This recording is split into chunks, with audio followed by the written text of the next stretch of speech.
Halo guys, welcome back to Bimbel Pak Bilchan. Pada video kali ini kita akan membahas subtopik mengenai medan magnet di sekitar kawat lurus berarus.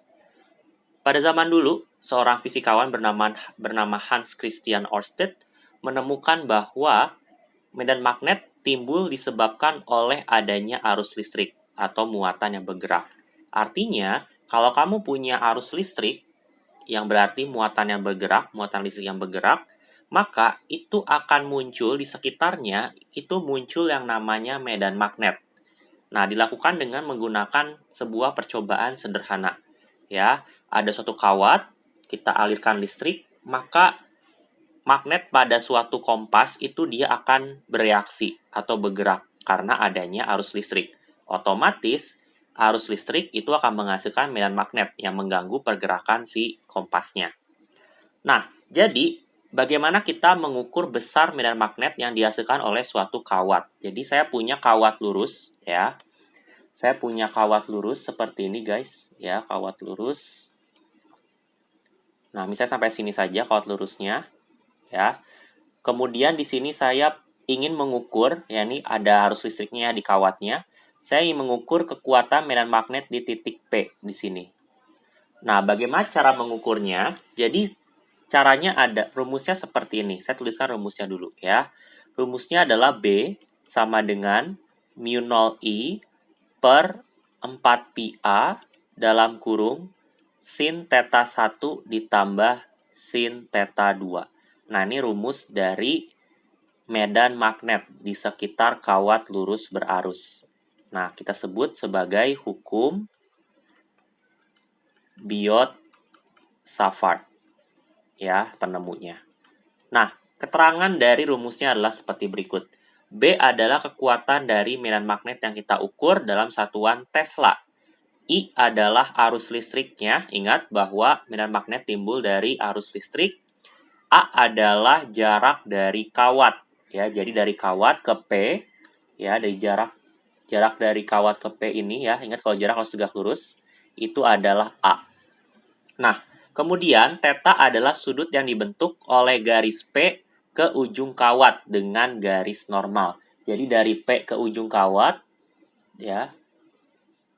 Nah, ini kan membentuk sudut dengan garis normal, ya. Garis normalnya kan A kan. Nah, berarti ini adalah theta 1 kita sebut. Nah, ini disebut sebagai theta 2. Nah, kita juga punya lambang dari mu 0. Mu 0 itu adalah permeabilitas ruang hampa, yaitu kemampuan suatu medium untuk menghambat terjadinya medan magnet. Dengan kalau dia di ruang hampa, itu memiliki nilai 4pi kali 10 pangkat min 7 Tesla meter per ampere. Nah, itu adalah rumus dari medan magnet. Kita bisa ukur kekuatan dari medan magnet yang dihasilkan oleh kawat lurus berarus listrik. Nah, apa yang terjadi jika kawatnya panjang sekali? Nah, ini sangat menarik. Jadi, kalau misalnya kawatnya panjang sekali, kawat sangat panjang, maka kita lihat, kita panjangkan kawatnya, maka sudutnya yang kita bentuk itu akan semakin lama semakin mendekati 90 derajat. Nah, maka kawatnya akan panjang sekali, tak terhingga, ya. Kawatnya panjang, tak terhingga. Nah, ini panjang banget, ya, tak terhingga. Maka sudut yang dibentuk akan membentuk sudut 90 derajat. Maka kalau kawatnya sangat panjang, ya, kawatnya sangat panjang, kita bisa rumuskan, rumus B-nya adalah, kita masukkan sin 90 derajat, ya, jadi B sama dengan mu 0I per 4 pi A dikali sin 90 ditambah sin 90, ya, kalau sangat panjang sekali. Sin 90 tambah sin 90 adalah 2, ya. Jadi mu 0I per 4 pi A, sin 90 adalah 1, ditambahkan jadi 2, kita coret, maka rumusnya akan menjadi B sama dengan mu 0I per 2 pi A. Nah, ini adalah rumus untuk menghitung medan magnet di kawat lurus berarus kalau kawatnya itu sangat panjang, ya. Kawatnya sangat panjang. Dan biasanya di soal-soal kita menggunakan rumus yang kedua ini guys, yaitu kita asumsikan kawatnya panjang sekali, ya. Rumusnya adalah mu 0I per 2 pi A. Nah, Bagaimana kita menentukan arah dari medan magnet? Kalau di video sebelumnya kita lihat bahwa medan magnet itu bergerak dari utara ke selatan dari magnet. Nah, kalau di kawat berarus lurus, gimana cara kita menentukan arah dari medan magnet? Nah, kita punya yang namanya aturan tangan kanan. Seperti ini guys, misalnya saya punya arus ya, di sini current. Arus itu bergerak dari bawah ke atas ya, mengarah ke atas. Nah, maka saya tulis ini ya. Di sini kawat, arusnya di sini I, dari bawah ke atas bergerak, maka akan tercipta medan magnet yang tegak lurus dari si kawatnya dan melingkar seperti ini guys. Nah, seperti ini. Nah, bagaimana kita menentukan arah putar dari si medan magnet? Medan magnet kan dia mengelilingi si kawatnya. Nah, menggunakan tangan kanan kita. Pada tangan kanan kita, kalian bisa menggunakan tangan kanan sendiri. Di sini jempol atau ibu jari itu menunjuk arah dari arus atau I. Nah, 4 jari sisanya ya itu menunjukkan arah dari medan magnet ya. Jadi kamu kan menutup seperti ini ya kan, ini kan jari kamu. Berarti mengikuti arah 4 jari kamu itu menunjukkan arah dari medan magnet dan dia melingkar. Nah, kalau misalnya dia bergerak dari atas ke bawah arus listriknya ya, dengan menggunakan tangan kanan juga, jempol kamu menunjuk ke arah bawah, maka 4 jari kamu ya, putarkan 4 jari kamu itu akan menunjukkan arah dari medan magnetnya atau B. Nah, maka medan magnetnya dia akan berputar seperti di gambar ya. Dia akan berputar ke arah sini. Nah, kebalikan dari kalau arusnya ke atas. Nah, di dalam mengerjakan soal medan magnet, karena ini berhubungan sama 3 dimensi, kalau di matematika kita punya 3 sumbu ya guys ya. Sumbu Y, ini sumbu Z ya, kalau di matematika sumbu Z, di sini sumbu X, di sini sumbu Y. Nah, diperhatikan bahwa kalau di fisika kita menggunakan konvensi seperti ini ya.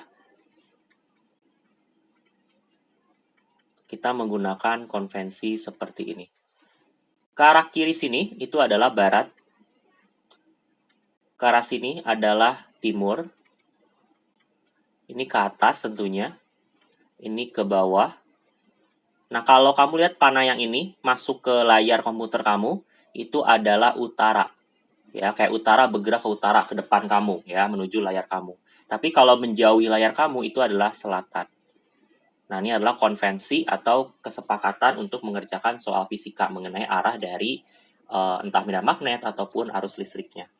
Nah, utara ya, itu di beberapa buku itu menuliskan sebagai menuju layar atau menuju buku gitu ya. Tapi kan kita pakai layar ya di video, berarti kita bilang menuju layar.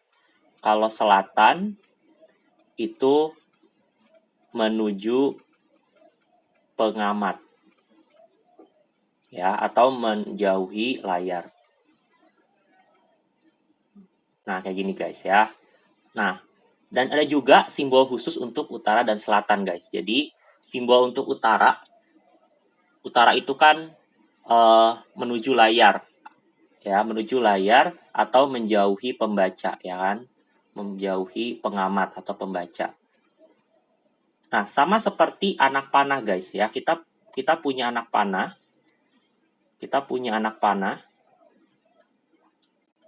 Kalau misalnya menuju layar, maka kamu akan melihat ekor dari si panahnya. Maka utara itu dinamakan sebagai X, karena melihat ekor dari si panahnya.